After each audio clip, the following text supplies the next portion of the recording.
Usa ka senior citizen ang patay human madatugan sa natumbang kahoy sa Santa Cruz, Davao del Sur. Ubay-ubay ka mga balay ug istruktura ang nadanyos tungod sa kusog nga hangin.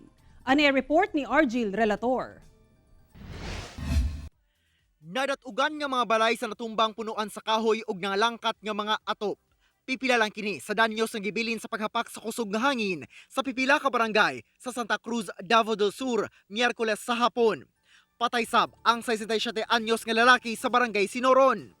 Nasa sa gawa silang balay nga na bali ang batilis nga kahoy and then igo siya. Wa siya kabantay, tiguang naman po good day ni.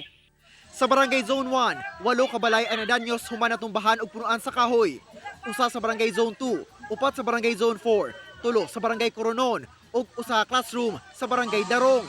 Hapit sa Batumba ang usa ka billboard, busa gilayong gibaklas. Ito ang tabuan diri sa barangay Zone 3 kaning dito ginabagsak ang mga prutas, gulay na tanggal po ang iyang atop. Katong sa ato ang Santa Cruz Integrated Bus Terminal na damage po ang iyang mga atop. And then sa Asturga Barangay Health Center natanggal po ang iyang atop.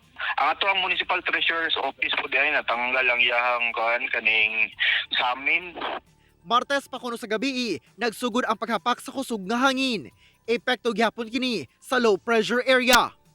Ako si Argil Relator para sa One Mindanao.